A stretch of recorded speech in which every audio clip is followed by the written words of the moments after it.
Hi there, so I am Chef Jono and this is Chef Jono at V&V and this is my story.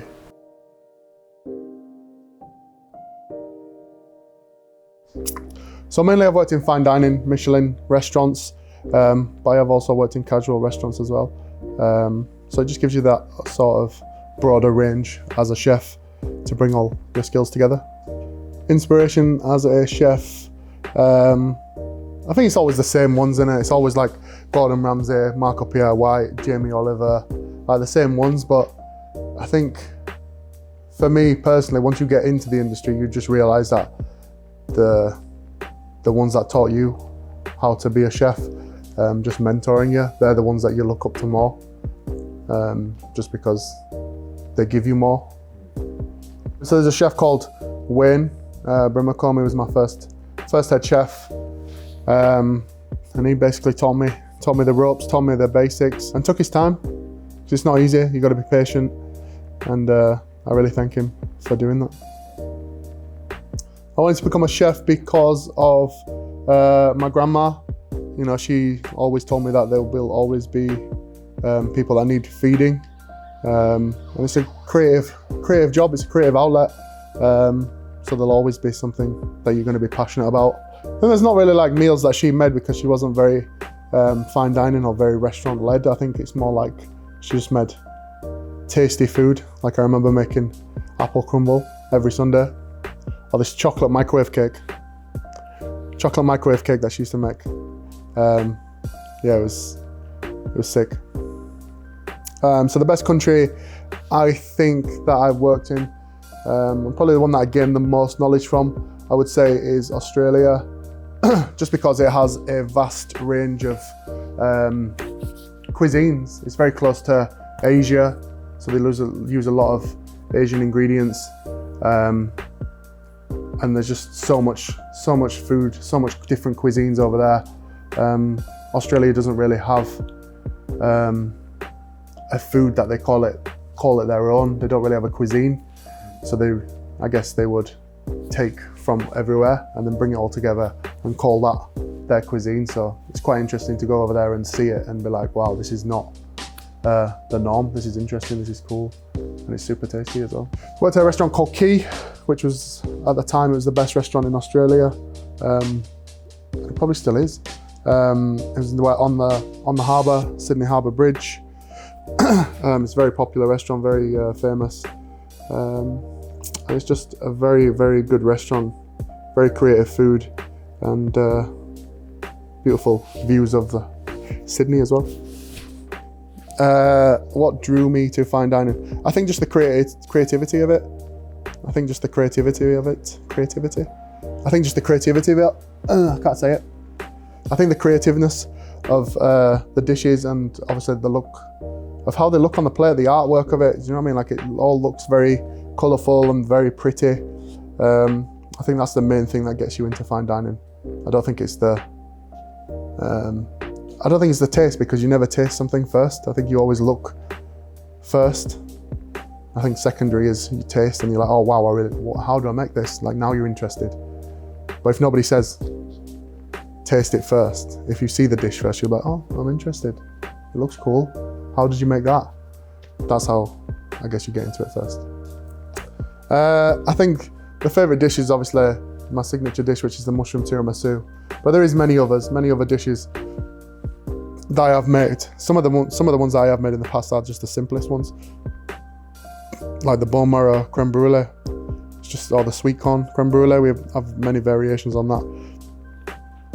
Simple desserts, but I'd say the mushroom tiramisu is the one that I'm most proud of, because it's just it's always a wow factor in the restaurant. And obviously, it's a bit of a Marmite dish. Some people like it, some people don't. Some people find it interesting, some people find it weird. It's nice to have a dish like that where it's not just a plate of food, it's definitely a talking point. I think chefs are always searching for that dish, to say this is my dish, and it will always be a showstopper. It will always be a centerpiece. There will always be something to talk about with this dish. Chefs are always searching for that dish, and luckily, mine came 5 years ago. You know, it's been a busy week at the restaurant. getting everything sorted. Been a busy one. Going down here, down to the market, get some inspiration for some new dishes, maybe a new menu that is coming as well. But yeah, a little bit tired. Might need my back rubbed a little bit. Get a massage later. So you're open 4 days at the restaurant? Yeah. But you do work 7 days a week? Yeah.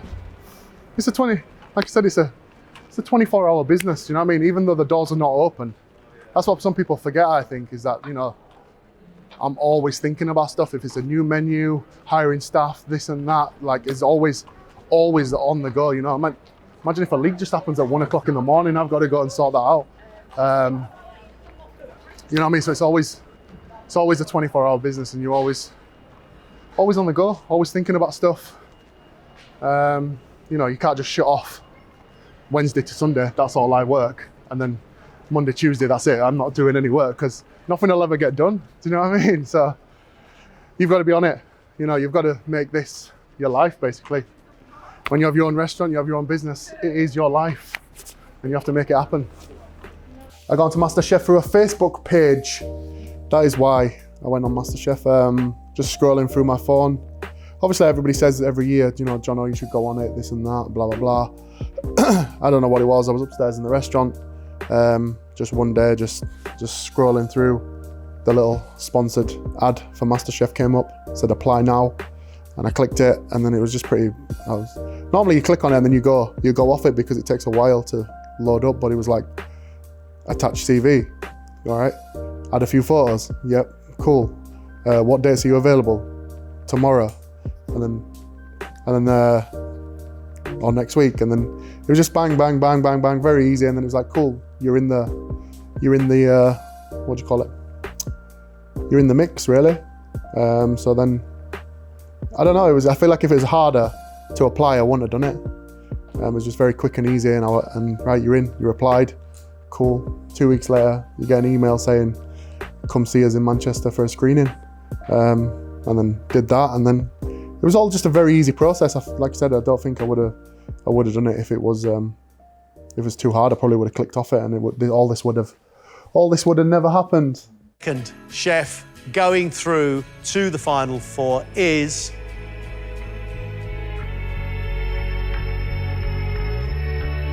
Santosh.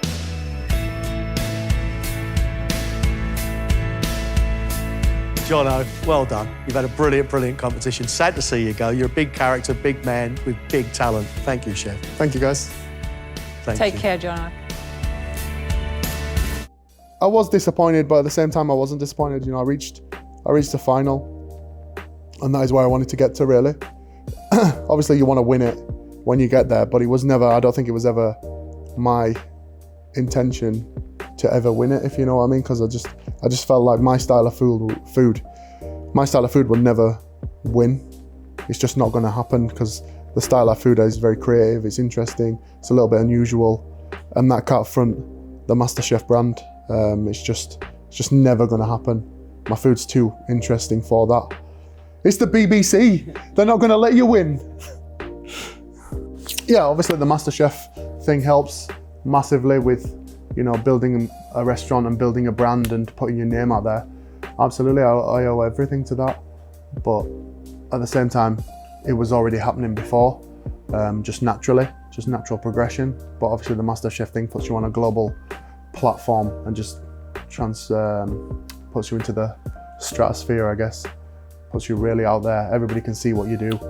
And I would definitely recommend it to anybody that's doing it, because it's just a win-win. It's just gonna make, it just makes sense to do it. Yeah, this one gives me inspiration for the menus, because I always find something that I've not used before, or something that I don't know. Like, yeah, like you'll definitely see it. There's half of this stuff I don't even know what the ingredients are. Look at it. It's like a wonderland of ingredients that you just don't even know what they are. Let's have a look. Let's see what's going on. Like this, look, it's like okra. Most people don't like it, but you know what I mean? I think it's a cool vegetable. I think it's interesting. Do you know what I mean? Like, look, come here, brother. Look at these. I don't even know what they are. What are these ones, please? Bitter gourd. Sorry? Bitter gourd. Bitter gourd. You see, this is what I'm talking about inspiration. I don't know what these are, and I want to try them. Bitter gourd. Do you know what I mean? Like, that's what I'm talking about. That.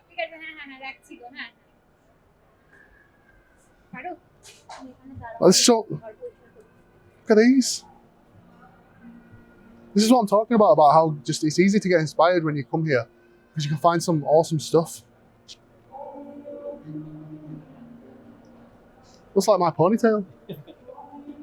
That's my hair, that. Do I enjoy running my own business? Yeah, absolutely, I love it.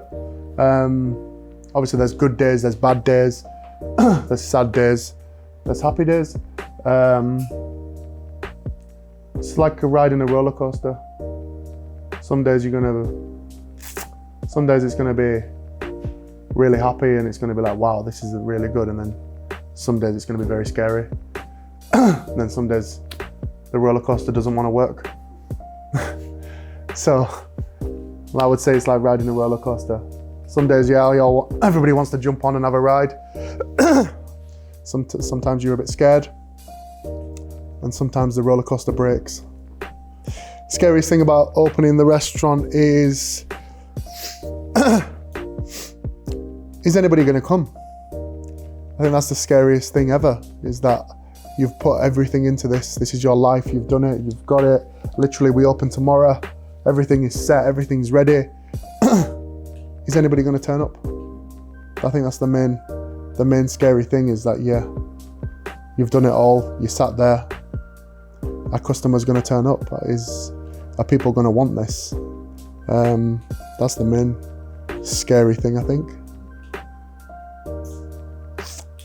Favorite aspect of running the restaurant, I would say, is I think cooking the food is obviously the main one, because that's what I love to do, is that cooking the food. But I think engaging with the customers and talking to them and asking them what they thought of the food or how their night was, or even just talking to them about where they're from. It's just every night there's different people through that door. So it's different. You're just meeting different people all the time. It's different engagement. You know, one minute someone's a lawyer, next minute the guy's a performing trapeze act at a circus and he's telling this story about this, and then some other guy just works as a professional footballer and he's talking to me about that, and it's just, you hear different stories all the time. So I like that sort of thing as well. Different stories about people's backgrounds and what they did throughout the weeks and stuff. My ethos for the restaurant, I think, is let the food speak for itself. People have come here to see the food and taste the food, and they should just feel comfortable, I think, and that's what I want. I don't want the restaurant to feel stuffy or robotic, or I want it to just feel like energetic and just happy, and like the staff and everyone to just be having a laugh with the guests and making the guests happy, instead of just more like, here's the food, blah blah blah, walk away, here's the next dish, blah blah blah, walk away. So it's very just robotic. I want it to feel a bit more like you've walked through the door and this is my kind of living room. Like this, we have this small little restaurant, walk through the door, this is my living room, and my people are going to look after you. Obviously it is an affordable price in fine dining. I just think it's just the food is more what I want to cook. I don't really want to be cooking really expensive food, if you know what I mean. I just think it's not, like, what am I trying to say? Like, do I want to eat sea urchin? Do I want to eat foie gras? Do I want to eat all these luxury mad ingredients on a day-to-day basis? Probably not. But do I want to eat a cool take on a fish pie, or an interesting take on a prawn cocktail, or an interesting take on a nice tartare dish? Yeah, because I'm familiar with those dishes and that's the style of cooking that I like. Yeah, absolutely, I like all the other ingredients and stuff, but can you eat that every day of your life? Can you eat Wagyu beef every day of your life? Can you eat these luxury ingredients, lobster? Probably not. So the food style that we do is just based around food that you can eat all the time. I would want to eat really. I just want to eat something creative and something interesting, and this is nice little cool dinner that we're having. Food's interesting, we're having a nice good chat, a nice bottle of wine. That's what it is. Yeah, so obviously I won an Oliver Award for special recognition in the industry. I think I'll always do the food reviews, always do that sort of thing. Obviously it helps all the small businesses and helps everybody. And it's just good entertainment for everybody as well. It showcases their food, it showcases my personality, it showcases the thing that I love, which is hospitality. I think I will just always continue to do it, even though it does make me tired. And it's a long day doing it. Thank you for the video. No, which video? Chef Jono. Oh, you're welcome, brother. Man, awesome, man. No, you're welcome. You need to come and get a free meal. I need to get a free meal? Nah, man, I always pay. I always pay. Oh, you are VIP. VIP? No, thank you, man. Did you enjoy it? Yeah, it was good, man. Really good. No, All thank right. you. Thank you No, very much. you're very much welcome. Yes, have a good day. No, you too, man. Thank you. Sick, brother. Social media is massive. Like I said, it's the easiest form to get a point across, or to ask a question, or to say, this is the food we have. You can put it up on your website. Obviously, that works. People will see it. But social media is king. Drove me to create a following on social media. I think half of it was just naturally happened. And then,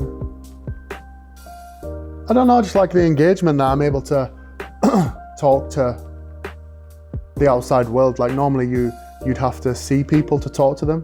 Whereas if you have social media, there is it doesn't matter if you say that you have 1,000 followers, you have 1,000 people that you can show them something or discuss something with them.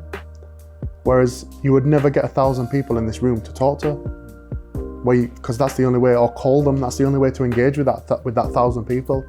Whereas social media is so easy to engage with. This is what I want to put across.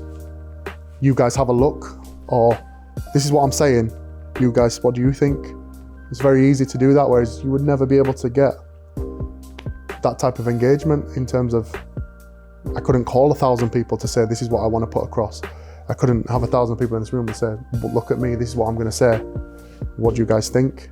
Whereas social media is so much easier to do that. So I think that's a great way of, that's why you should be creating a following. The next 5 years, where do I see myself? 5 years, that's a long time. That's a long time. One day I'd love to expand. I'm not sure if the time is right now, but maybe a little pub or a little cafe or something like that would be quite nice. Just something else. Obviously you're going to be doing this fine dining for a while. Eventually your brain will just be 100% fine dining, where I think you can have your fingers in other pies. And that's it. I'm not really that too ambitious. Don't have big plans. I'm not going to say I want 75 restaurants and this and that, and just that's where I see myself in 5 years. I'm just going to take it day by day and see what happens.